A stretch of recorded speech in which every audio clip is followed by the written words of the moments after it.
That's right, ladies and gentlemen. Welcome to Ugly, Irresponsible, and Childish, where two industry marketing vets talk about the unrelenting pursuit of creativity and the people working culture that either celebrates it or suffocates it. I'm Jeremy Marc, one of your hosts. I'm Mark Levy, your other host. And wow, we are coming off Yeah. five of the most Wow. incredible episodes. Like I don't we have some great guests coming up for everybody. Yes. I think we have some really smart people coming on Yeah. to talk about things that are in the industry. But man, uh, I now miss Joe all the time. I'll Like, because tell. I'm Yeah. not looking forward to talking Yeah. to him. I can't talk, I can't reminisce about something that happened Yeah. last week. It was so fantastic. Thank God you have an interesting brother-in-law because holy Yeah. fuck. Because that would leave just me. Uh, but he said the same about you, by the way. He felt just a wonderful connection. I'll bet he probably, I'll bet if I asked him, he'd get on for another one down the road. But he had a good time doing that. And hey, I don't know. I've been sharing most of the media coverage that has gotten, but Yeah. it ran a lot of places, bro. That story in the Guardian is really lit things on fire. Yeah. Shout out to Heidi Donato, who did our media relations. Good on you, Heidi. Now though, we're going to see, I think I mentioned this to you, we're actually going to see if media relations really works. Like if we're Yeah. actually going to see a bump because we're in a vacuum. We're not doing any advertising right now. We're not doing any other kind of marketing promotion. We're not doing Right. a fucking live feed from the red carpet or any of that nonsense. This is like pure play. Okay, let's see if these stories make a difference. So we'll watch our subscriber roster and to all of you out there, don't forget to like, subscribe, and definitely share because we count on you guys to make us even more beloved and famous than you already are. Absolutely. And And by the way, if you haven't seen the Esther House episodes and you happen to be a retro 1980s, 1990s movie fan or old Hollywood fan or older Hollywood fan, or just love really wacky, crazy celebrity stories or moving and heart-wrenching stories too about a guy's life who began in a refugee camp, check them out. amazing stuff. So, How are you doing, man? What's going on dude, with you? I am like you, dude, busy on a lot of different things. It's tough to plug in with a lot of different clients. You know, you're doing one thing one day, and suddenly it's about toothpaste one day, and the next thing you know, it's about bug spray the next day. Yeah. Shifting gears and things like that. And I know you've got some stuff going on you can't talk about, but yeah, it's been busy. I'm working on some other things myself, but yeah, by and large, I've been happy. And what I love is I'm doing the things I love, which is great. Awesome. Versus Awesome. versus the uh, uh, 90% of my time in meetings, defending an idea, presenting to a client, and explaining why, trying to get a hold of a client and find out why the campaign was rejected, which is, by the way, and I wasn't even trying to do a segue, but that segues into what we're going to talk about today. And Yeah. that is that nasty, let's see, nasty 11 letter word called procurement, that a Mm. lot of our marketing and agency friends have heard about. And for those of you not in not in the marketing business, what happens is that agencies are invited to present to clients, big clients, small clients, medium-sized clients, to present their ideas for everything from year-long campaigns to online activations that run only temporarily, to launch initiatives, to just about anything. Mm. And back in the day, how that used to work is that an agency would say, okay, here's some money, go back and craft a campaign. And four, five, six, seven, eight agencies would go off and start formulating campaigns. Well, Yeah. that went away. And now, what I call the largest white collar crime going on underneath fluorescent lights in conference rooms is occurring where agencies are largely no longer paid. They put all their team members against big presentations to major clients for free. And then the client just says, yeah, that one, not them, see you later. And Yeah. agencies are getting fed up with it. There's been several articles where some agencies are starting to quote unquote fight back as much as the pandering and sycophantic agencies can, saying we're not going to do that anymore. And clients are saying, okay, then we'll go to another agency. So I don't know what your take is on that thinking, Well, Mark. I actually had a front row seat uh, to this evolution because this all sprung from the post 9/11 Sarbanes-Oxley Act. Mm. Now, for those of you who are too young to remember SOX as the act was referred to, it was essentially one of many reactions to the 9/11 attacks.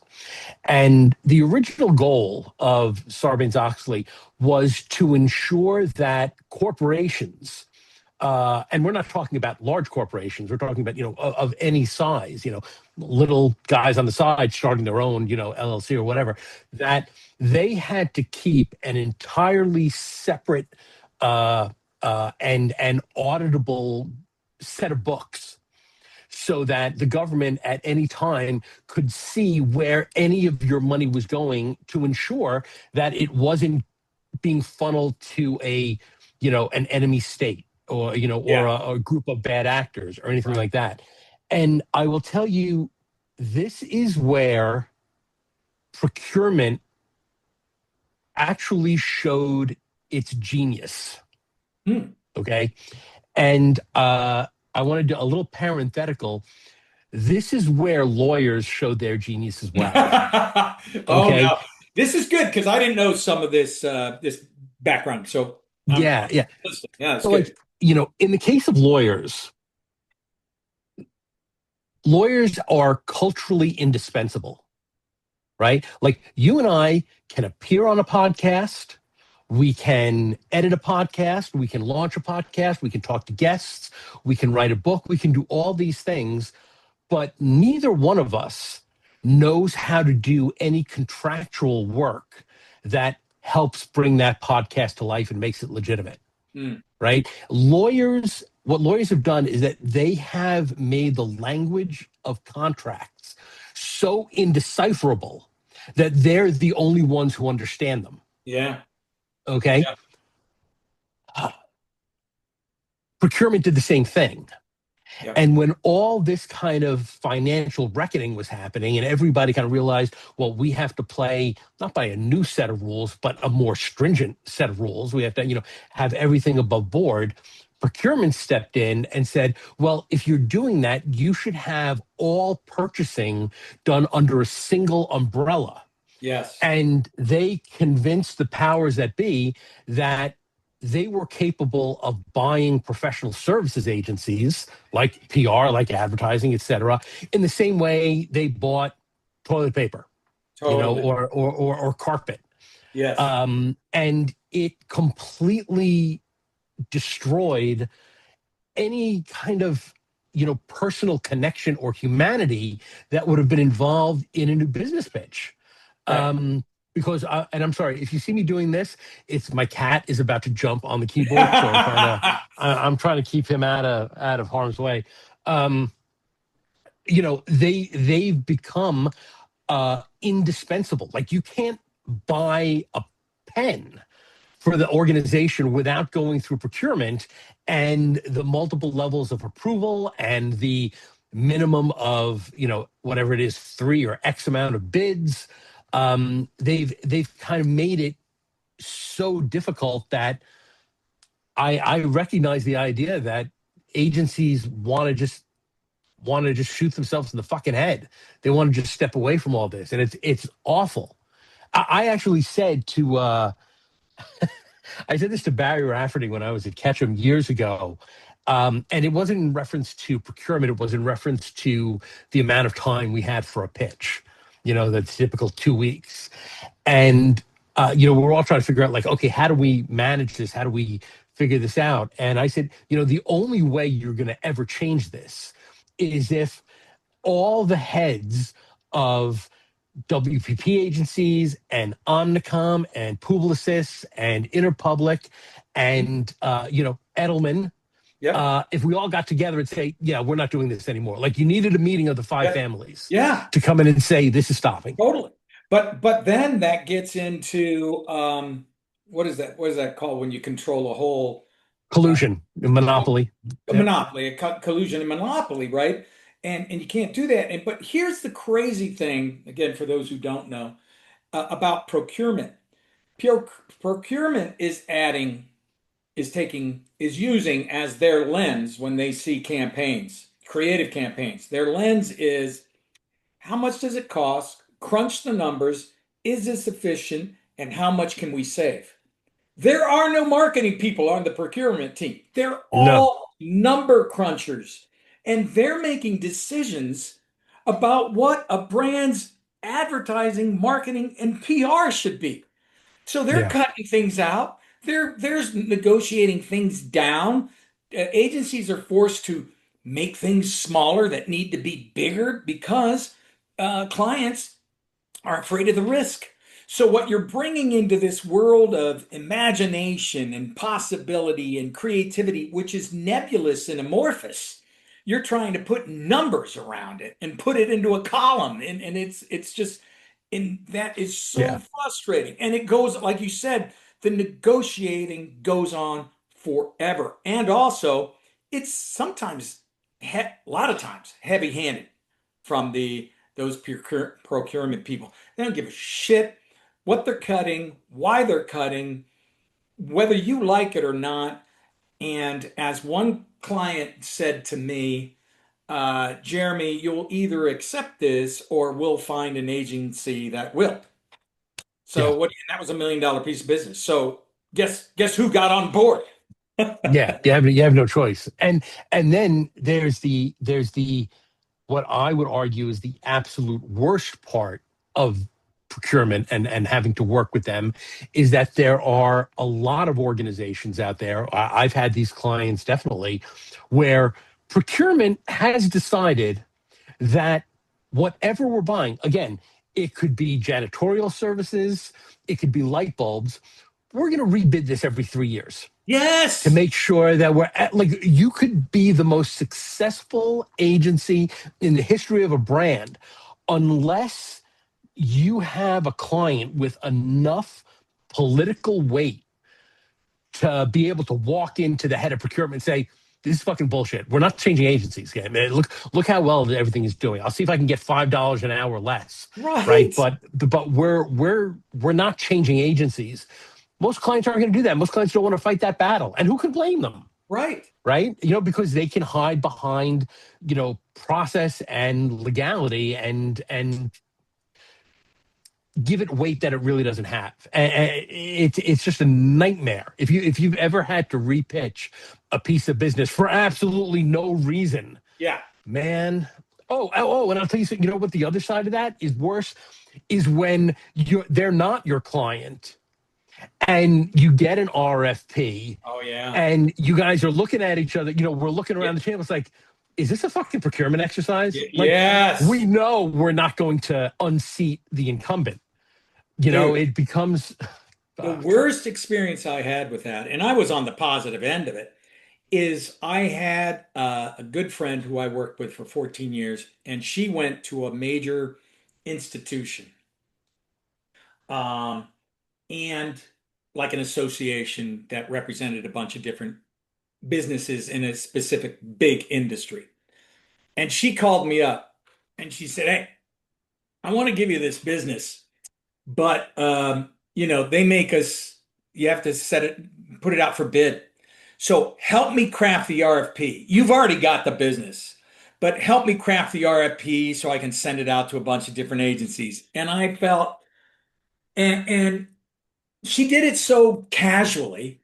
And I'm thinking, do you remember? Because she had been out of the agency world a while, and I'm just thinking, I said yes, and I helped her with the RFP, but my soul just was just heavy that day because I'm going, these guys are going to be working weekends, long hours, and they're dead in the water. They're showing up dead.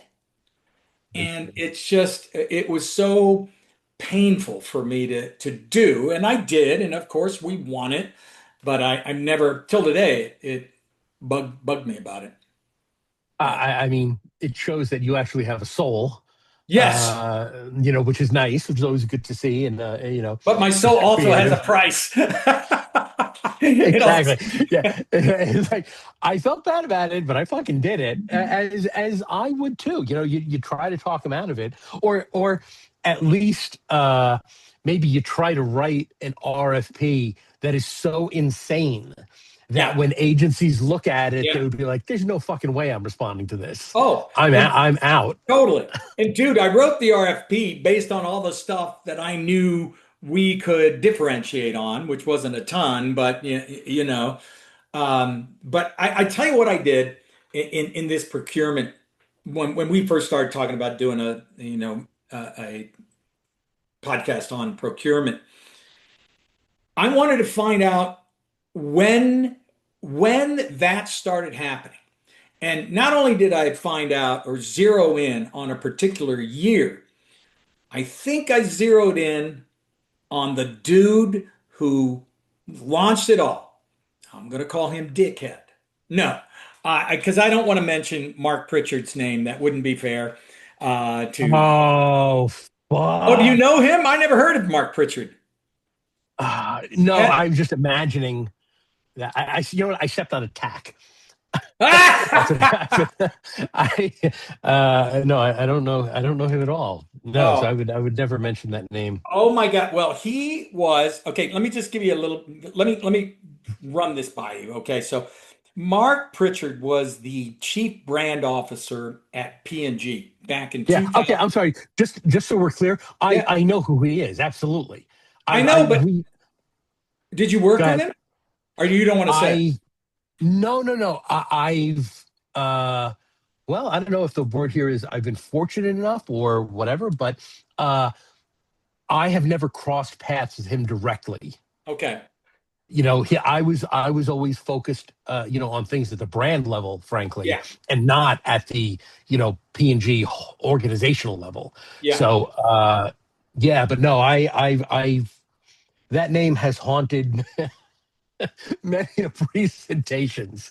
Well, um I should say I should apologize for calling him a dickhead because it's not fair. I don't know him, and the story and you do, and you're laughing, so maybe he is, but I don't know. But I'm always willing to press well, pause. listen, Yeah. we risk our careers so our So audience doesn't yeah. have to.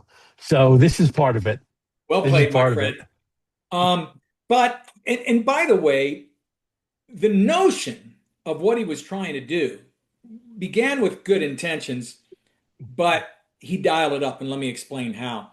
So P&G had identified certain practices at agencies that were going on that they didn't like. And because Procter and Gamble, as you can imagine, is spending hundreds of millions of dollars for media and marketing and all of that other stuff. And then they discovered these undisclosed rebates that agencies were getting and hidden or opaque fees that they would bake into the cost. And P&G didn't like that. So Pritchard and the team, the accounting team there, got together and started rewrote all the contracts and started requiring full transparency on all contracts and everything. They wanted to see any additional fee that came through or the rebate, whatever it was. They wanted to know it all. Well, agencies pushed back for a couple of reasons. One, they said, look, this has been standard forever. Of course, right? It's been standard forever. We've been hiding fees. Okay, but whatever. Um, But they said it's a typical business model, and they didn't like the fact that now this put them in the position, agencies in the positions of battling the clients during what could be and sometimes become very contentious negotiations. Yeah. Whereas we know nowadays procurement and the numbers people just keep squeezing and squeezing until the agencies say uncle. And the agencies that don't say uncle are gone. So there was this moment when the agencies pushed back and there was kind of a stalemate. But Pritchard goes public and he explains what's been happening with agencies. Procter and Gamble is no longer going to accept it and announces that P&G was now going to establish this new system that swept all of that out.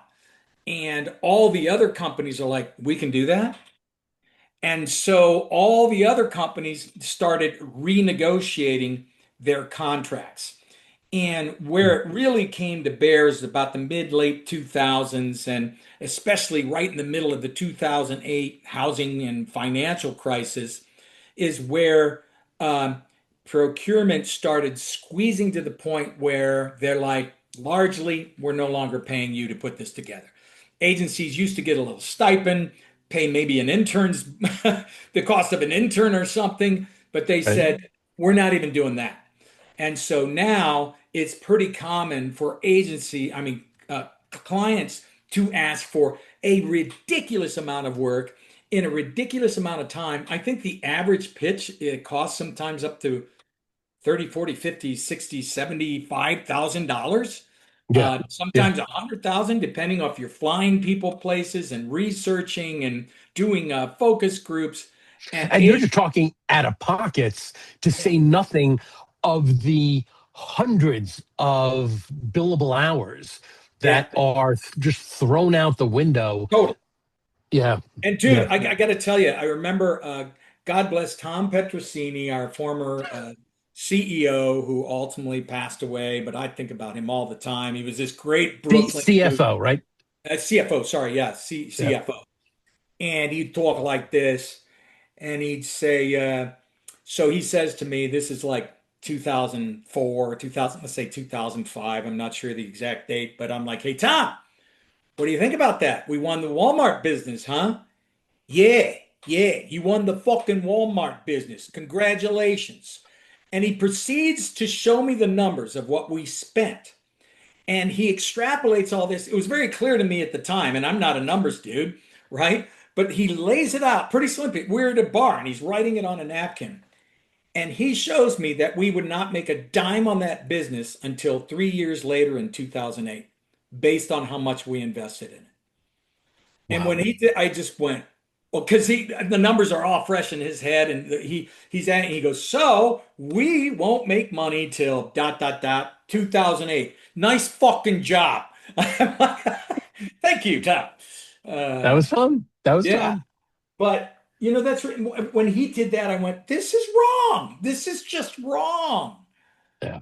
I don't Yeah. like it. You know, the the billable hour model is so archaic and so ultimately damaging to agencies in the long run, because it it doesn't allow for easy investment in a client's business.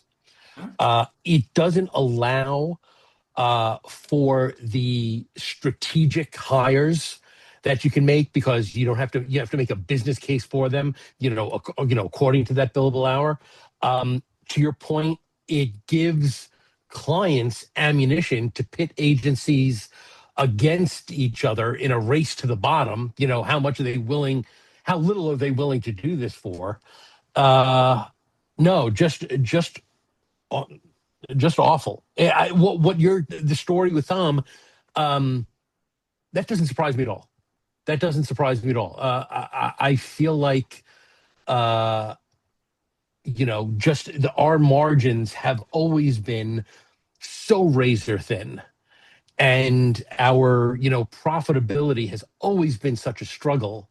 To say nothing of the fact that we can be profitable and we could be making margins and all that good stuff and still not meet holding company expectations. And Yes. therefore, let's fire the CEO, or, we Right. failed somehow. Right. Um, yeah, But yeah, it's here's the other thing that really, really sucks about this.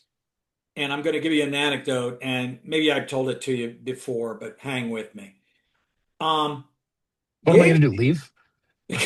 All right, guys, yeah, listen to Jeremy. well, I know this one. I'll be back in 20. I know you and your big creative ego would, I have to be careful with you. But here's the other thing that happens. Now remember, all these agencies, sometimes you're competing against three or four agencies, sometimes six or seven, sometimes Yeah, 12. yeah, Okay. And they all go in there with their ideas. And you know what's protecting those ideas? Zero. yeah. Zero. Clients can do now. Clients are always going to tell you, "Oh, we would never do that." Okay, sure you would. Fast forward, Hilton Hotels hires a new global branding person, and the account is up for review. And we had that account for 14 years. It was ours. No one could get close to taking it because we kicked ass, frankly.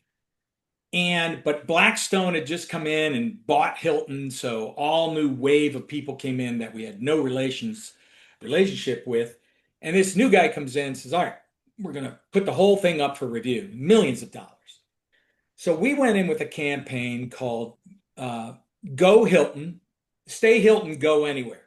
And the notion was no matter where you stay at Hilton, you can stay at Hilton and you can go anywhere in your mind because you're at a resort and you're relaxing and you're getting massage. Or you could go to one of their business properties and you can go anywhere in business because people are coming together to share thinking and all of that.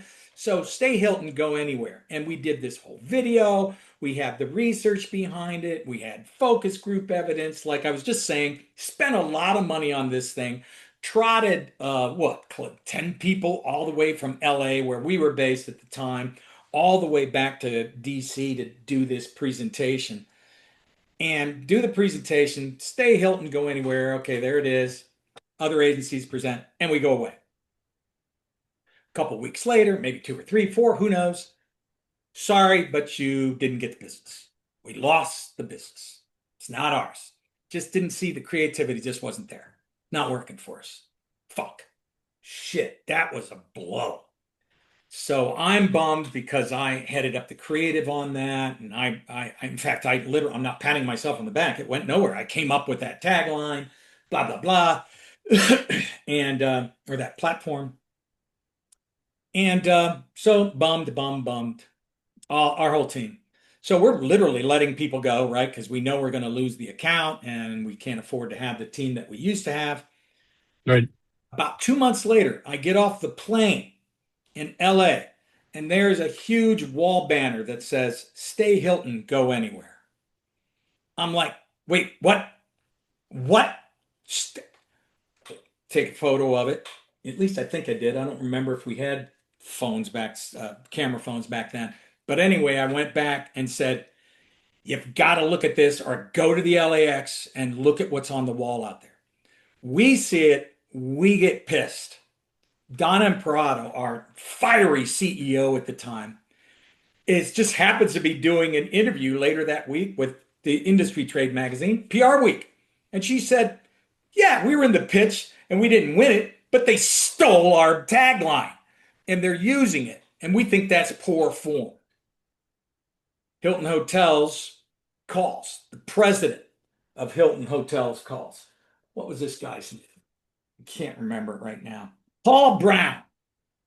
Paul Brown calls Donna and says, "Saw that article. So here's what you're going to do. You're going to publicly apologize to us in that publication. And if you don't, you not only lose the Hilton business, but we're taking the $1 million Hampton business away." And Hilton owned Hampton. So you'll lose $1 million. So how about that apology? And we apologized. And that's it. We were done. That's what is so horrendous And I'm calling out names on that because I think it is egregious and horrific. And guess what? That's happening right now, probably somewhere in a business pitch out there in the world. And I think it's wrong. Yeah. I hope our audience isn't, you know, Joe Esterhaused out. I sincerely hope that you're ready for, another quick anecdote. We talked about this in, I think, the second Joe session. Might have been the second, might have been the third. I can't recall now. But this is, strikingly similar to the conversation that he had with his the head of the talent agency that represented him at the time, Mike Ovitz, Hmm. where he wanted to Yeah. leave in an Yes. effort to help a friend of his out who was starting their own agency. And Mike Ovitz Founding. said, Mhm. "Yeah, Mike Ovitz said, yeah, you're not doing that at all. You're not doing that. We're going to destroy you if you do that."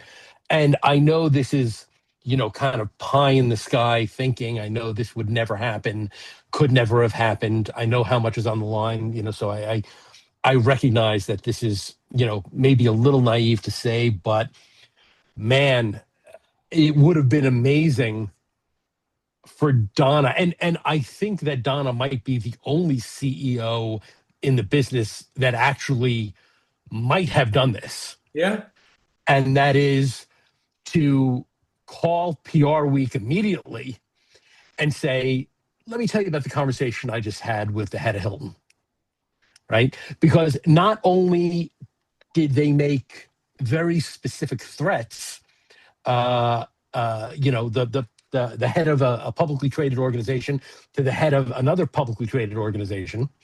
They not only did that, but tell me if I missed something because I don't remember this. They didn't they didn't refute the fact that they took it. They just said I you're going to apologize. that was something that was never indicated to me. There was no apology that I know of anyway. Yeah, and listen, I if I was in the CEO's chair at that time, I know fucking God forbid, Yeah. but if I was in the chair at that time, I would have done exactly what Donna did. I would Well, have apologized. I mean, but it just, you know what we did man. one step more.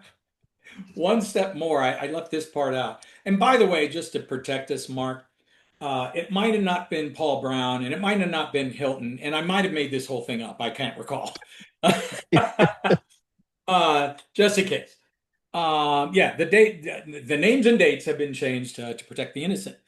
But the other thing that Donna did, and God bless her, we got to get Donna on here. She's it's just not her style to come on here. But anyway, she sent the head of Hilton branding a bill for $750,000 for the tagline and said, look, for a global tagline, this is like 5% of the cost, maybe 3%. That's what you owe us. So I thought that was pretty good. And the only thing I would have done differently, maybe as I thought about it over the years, not that I obsessed on it, but I might have called PR Week and done it anonymously and said, hey, it's Donna. You can't use my name, but here's what went down with this Hilton pitch. They're using our tagline. And what's more is they're doing this and this and this. So she could say, you may think it was me, but you don't know it was me. It could have been anybody. And then you protect the money, you still get your No, I point. think something. Good thought, but I think they pull the business anyway at that point. Oh yeah, I think Yeah, of course. And they did. yeah. And they did. And it was pretty shitty overall, I think. I we're at the point now. We've almost covered everything, Yeah. right? But dear listeners, one of the things that Jeremy and I have talked about on a couple of different occasions is making sure that this podcast doesn't devolve into just Jeremy and I Mm. and our list of grievances. Yeah. That it's just us, kind of screaming into the void, Yeah. and with absolutely no value other than potentially entertainment value for anybody who's listening to it, and to actually provide some, if not useful, then at least interesting counsel Yeah. on what you might do, when you find yourself in this slot. I have only one thing to say at that point, and I want to again recognize that this, in a lot of instances, is not realistic. This is a bit of a pipe dream, but if you're at this point, I think the question you have to ask yourself is, are we able to have an honest conversation with our client?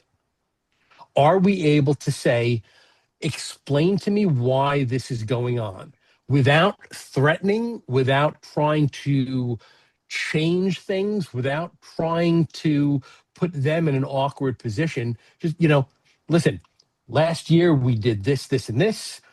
Our agency scorecard ratings from you and your team are through the roof and all those things. Help me understand what's going on here and how we could potentially avoid some of this in the future. Because it's I think very easy, and Jeremy, you know this, it's very easy for uh, Mr. Baca and myself to sit here on this podcast and say, fuck them. Yes. But we know that's not going to happen. Yes. Maybe Harry Hardick from LinkedIn. Those of you in the PR business absolutely know this fucking guy. He has he has like a 5,000 day streak of the coolest posts in the world. I invited him on the podcast. He never responded, and I get that.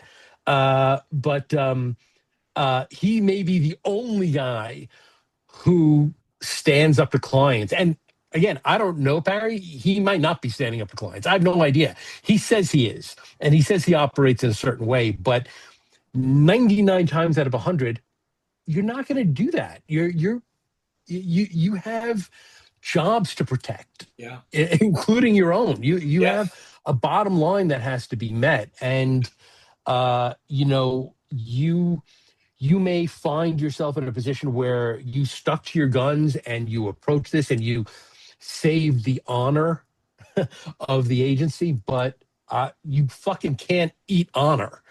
So, the idea that someone is going to say, well, if you're an agency and you don't stand up to the client, how's this going to change? Well, it's fucking not going to change in the foreseeable future.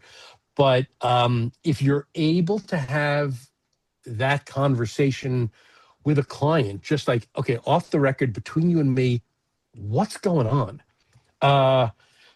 Okay, this is just, Jeremy, this is not going to be of interest to anybody but you and me and possibly Lisa Talbot.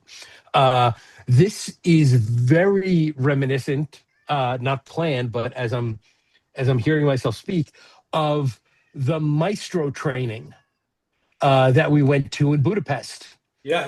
Yeah. where it was all about this client who was trying to, drag us across the field and beat us into submission on cost and a lot of other things and how we would approach that. But that's the only thing I can think of when it comes to trying to overcome this type of situation. There was a guy by the name of Joe Gavin. Do you remember Joe Gavin? I remember Joel. So he got so good at negotiating with procurement at our agency, and he was in the finance department, very senior dude. He was not the CFO, but he was very high up. And he got so good at procurement. I mean, he read books about it. He read negotiating tactics. He went to seminars about it. And he had it down to his own kind of science, where he Mm. would use his charm and then he'd use hey, just so you know, this is what could happen. And he had it down. And it sounds like he would be great to come on here and provide little more context and maybe some specifics in terms of what to Ah, do. I would Um, love to have that guy on. yeah, Half because he could talk about that in half because he could probably tell us some outrageous fucking stories Dude. about that agency. He wouldn't tell him. I'm telling you, because I know some of his stories, and I doubt he would tell them. But yeah, but there were because that was back in the day audiences when we would go out for international meetings and then get smashed and say, "Oh yeah, we probably should do some work too." Um, but those were the good old days. But yeah, Right. Mark, I love that that you keep us grounded because I do find myself doing a lot of they suck, that's bullshit without any constructive elements around it, and I need to get better at that personally. So yeah, let's try and I'll keep that in mind for future episodes. But I'll circle back with Joe see if we can get him on. Yeah, I'm going to reach out to Parry again. We'll tag him in this post. Again, look down, mash the fucking subscribe button and like button, and we'll put that out there for Parry, and maybe he'll come on. But if not, let's scrub our contacts and see if we can find a finance guy to come on Yeah, and just talk to us about this. He can even come on incognito. You dude. know, Yeah, yeah. Oh, good one. Yeah. Uh, Hi, this isn't Joe Gavin. I'm not. No, or an author or somebody like that. Look, we've had Joe Esterhaus now. We've got some traction here. We can get the big names, and that's like right. Mark said, That's right. we have some other really accomplished guests coming up too that are expert in their field. And so I think you guys, people will be interested in that. But Yeah. Mr. Here's what Mr. we're trying Levy, to do, guys. We're yeah, trying to do like, okay, here's an episode of Jeremy and I talking about our experiences, and then here's a guest, and then here's an episode. So yeah, you get a little, of both. That's kind of the yep. plan. We'll see how that plays out. Amen. Dude, always good seeing you, my friend. I Same here. this is Jeremy Baca signing off for Ugly, Irresponsible, and Childish. We will catch you again, Mr. Levy. Thanks, I'll everybody. We will see you next week. see you guys. Thanks a lot.